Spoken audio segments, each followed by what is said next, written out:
Okay, howdy guys, this is Frank DA3, going to be coming at you with a cylinder head overhaul for a 2013 Jeep Rubicon.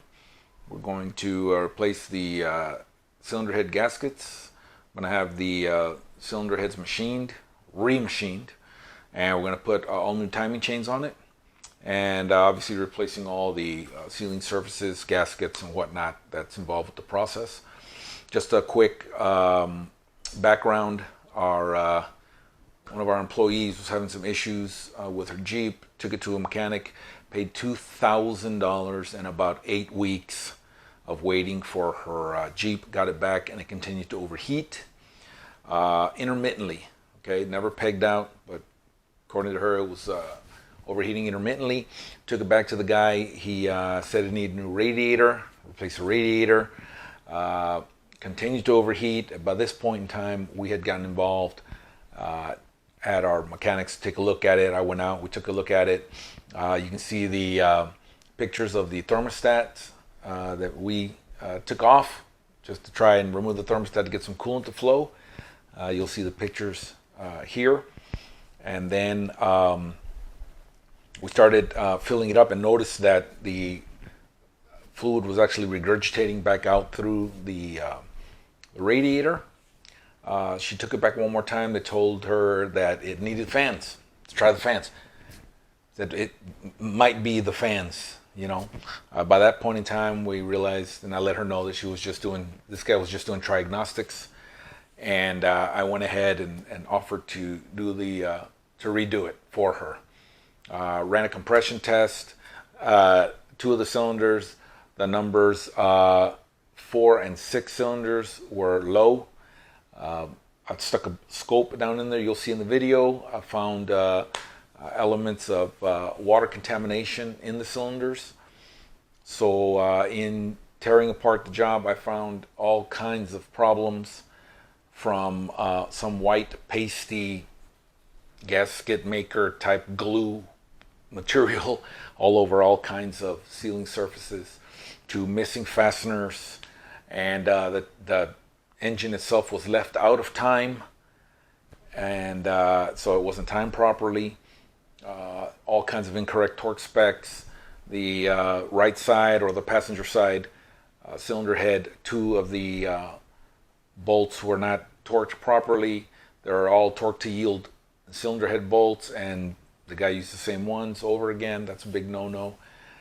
So I'm redoing this introduction because it was quite something to go back and correct all of the mistakes that this mechanic had made. So, you know, you'll see. I'm going to try and make it as efficient as possible, and skip through a lot of the cursing and whatnot, throwing of tools, in correcting this clown's mistakes. So, without further ado, please feel free to comment below on anything you think I might have done better, or things that I did wrong. But I'll tell you what, I tried to go by the book as much as possible, and it was quite something to see this $2,000 job, and you'll see it in the video coming up. Thanks again for watching. See you soon. Here we go. 8's up on top. Looks like the coils are held on with 10s. Yes, the coils are 10.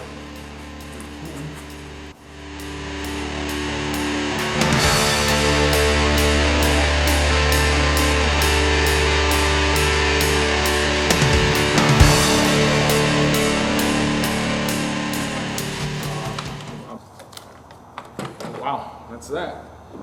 It's what, 2, 4 on the side, and 1, 2, 3 across the top. And that's that, man. It's off. We're loose. And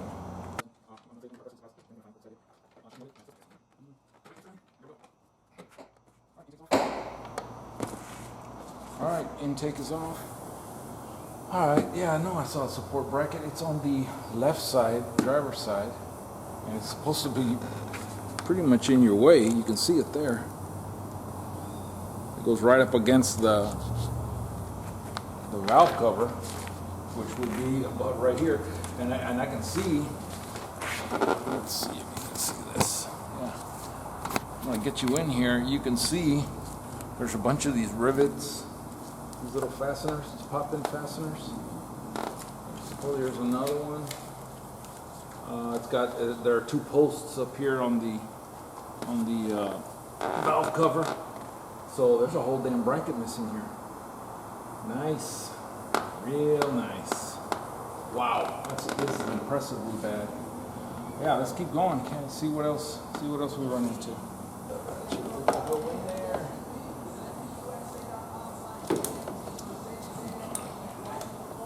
There it is. Let's see if I can do this one.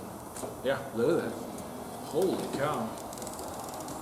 I'm gonna see if I can see how. I'm gonna try and do it with just 3 fingers. All right, that's how loose this thing is. Look at that. Wow. Let's see again. I don't know, man. I'm unless it's supposed to be inch pounds out, I'm gonna double check. But again, I mean, I'm just gonna use this right here. Look at that. Yep. All of them. Man, that's ridiculous. Yeah. Wow, that's bad. Okay. Anyway, continuing. Probably gonna blow through all this. Probably edit it out. Real nice. I lost the damn plug and the battery ran out on me. Great. Lost track a little bit. All right, I've removed the. Get in here a little closer. All right, we've got the lower intake manifolds gone. Got the spark plugs out. I've got. Here's a quick shortcut. The whole lower intake will come off with the fuel rail and the injector still attached. I just pulled it all out like that. Let's see, I'm loosening up the valve cover bolts on the passenger side, or I'm sorry, the driver's side or left side. Let's see.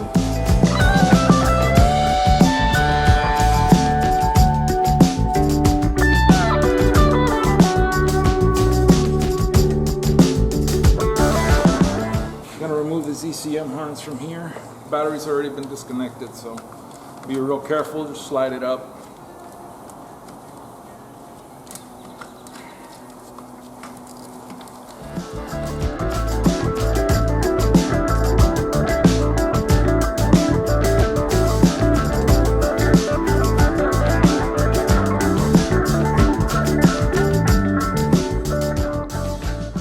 This is a camshaft position sensor, and it is screwed into a bracket on the head. So that's got to come off. And now, there it goes. There we go. Wow. So take note, guys. Camshaft position sensor's got to come off to get the valve cover off. Let me just pull this off real quick. That shouldn't happen. Why? Because the guy put gasket maker all over the outside, which you're not supposed to do with these, but I'm not shocked at all. I am not surprised. Wow. I'm going to rotate the engine and line it up at top dead center on the exhaust stroke. By the way, is the way you time these things. It'll be top dead center on the exhaust stroke, and I already see shit I don't like. Okay guys, we're continuing. We made some progress since I cut the camera last. I ran into a bunch of problems, so just right off the bat, getting back to this Jeep, I'm going to tell you, you absolutely should, anyway, get this part. Okay, it is to hold the crankshaft. Okay, your part number is 10198. Here it is right here. Try to remember to put a link. This was, I think, $54. It is well worth it. Do not put a pipe wrench and try to grab onto the crank pulley. You will break it. Don't ask me how I know that. If that does happen by any chance, you can get them for $52, I think. O'Reilly's. That cylinder head is off. and I'll take you around and show you what we're going to get done today. I've got to get both cylinder heads off to get them inspected, and I went ahead and decided to do both sides because the chain was very loose, or stretched anyway. The tensioner was extended a lot, so we found the timing chains online also, about $200. So I'm going to go ahead and just replace the chains while I'm at it. That's why I went ahead and decided to remove the crank so that I could get the front cover off and get the cylinder head, the right side cylinder head off. Okay, let's see what we ran into here. Okay guys, you can see the left side cylinder head is off. This is what I found in all of the jackets. It is a big ass mess. I found a lot of rust on the bottoms of the valves. I'll show you here in a little bit. So obviously indicative of water contamination. This is what the front thermostat housing looks like. By the way, no gasket to be found here, nothing but gasket maker. One of the bolts here was missing. 3 of them were not tight, or not tight enough anyway to even make my little impact hammer, not even once. Let's see, our AC compressor is missing 2 bolts. Supposed to be a bracket coming up over the top here holding support for the intake manifold. No bracket. So I'm going to go ahead and take off the left side head today. It's going to involve removing the battery box, just so I can get some room to work with here. Got to get in here and loosen the exhaust manifold. Going to have to remove the the PCV valve from the back. Going to get all this junk out of the way. I think the hardest thing might be is I hope my puller fits on that crank pulley. I can tell here, see how he's got that notch mark there. I guess maybe that is a timing mark, but that's that mark, I did not put that mark there.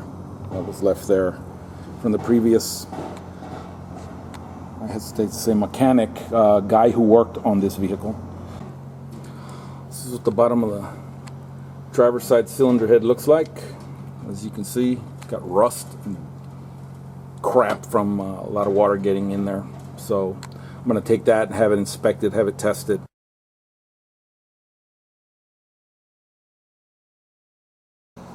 Let's see. I think that's about it.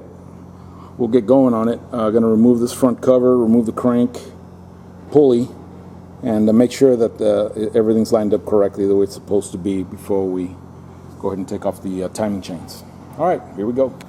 All right, guys. A couple of things. Always make sure, before you go prying away at everything, that you get all the bolts. All right. This water pump here here's the pulley that turns the impeller. This outlet port is also part of the pump. It's hard to see unless you actually get over here off to the side, and then you can see. But you got another bolt there, and you got another bolt down here. Hold on, let's see if I can. Okay, you got a bolt right there, and you've got one hidden back in here. You need to make sure that let's see if I can get it. Hard to see it, but it's right there. All right. Anyway, once you make sure you get all your bolts off, then gently pry, but eventually it comes off. This has been worked on before, man. This has got form of gasket all over the place here, man. Let's see what we got here. Look at this. Yeah, we found a bunch of this. It's like it's had just a lot of plain Jane water running through here.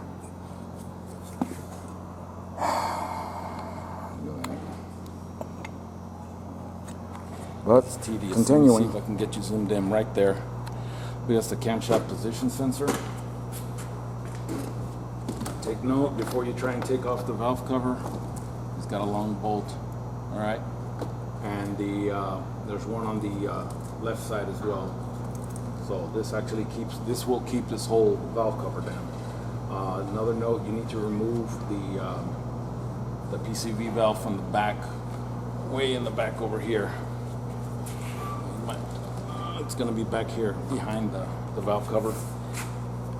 It holds the valve cover in place, I guess.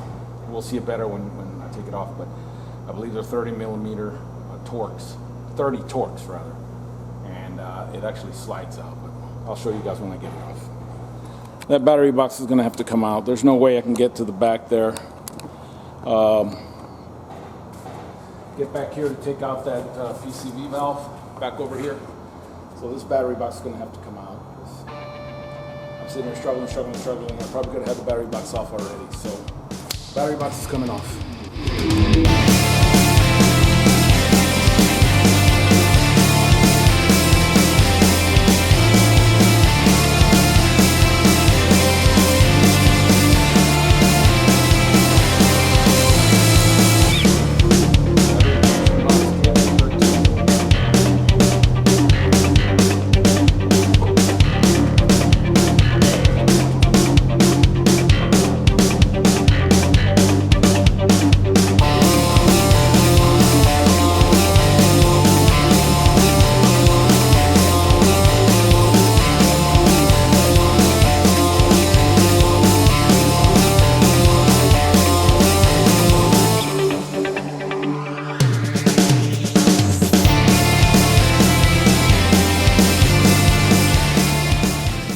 Okay, I already got the top one is out already.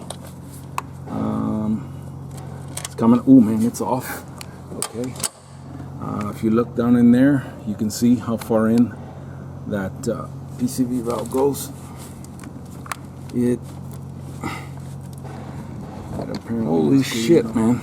No, I'm just, it was absolutely only 2 bolts, man, but it literally, I mean, I wanted to show you guys as I peel it off. I mean, it literally is glued in there with all this shit. Look at this shit. Look at this shit. Anyway, this is as far in as it goes, guys. And I don't know if I gave you guys all the insight as to what I found, but I'll tell you what. I got the PCV valve out of the back. I'm sure you can see what it looks like there. Don't be this guy. Alright, I hope you guys can see that. Look at that crap. I hope you guys can see it. I was going crazy trying to figure out what the hell was wrong with it, why this thing was so stuck. It's got all this sealant. And it's weird, it's white. I don't know, maybe they do make white RTV, I've never seen it. But look at this shit. Don't be this guy, guys, okay? Don't be this guy. Make a mess for somebody else that comes along. Our front cover, pretty much the same thing. I was also wondering why the hell I was having so many problems getting it off. I hope you can see this. Again, don't be this guy. I mean, it was just rock solid stuck here, man. I kept wondering, what the hell? Am I missing a bolt? Am I missing? I mean, it's just slathered up one side and down the other. All right. You make it a lot harder for the next guy. Okay, guys, don't be this guy. Today, another thing I found is that the timing is off. They don't really care if you've got an internal link right here, okay, on this notch. The book says it doesn't matter if it's got an internal link, so long as there are only 12 pins in between these 2 notches. So you've got 2, 4, 6, 8, 10, 12, 13. Okay, so this engine's out of time. Obviously these blue marks are not mine, so obviously somebody's been here before. The engine's out of time, it's not timed properly. I'm not surprised at all, given some of the work I've seen on this thing. So I'm gonna go ahead and just remove the head. I'm not even gonna bother with the leak down test. I'm gonna remove the head and make sure that it's flat, and take it to a machine shop. Today we're gonna get the cams off, we're gonna get all the timing components off, we're gonna take the upper oil pan off, because you need the upper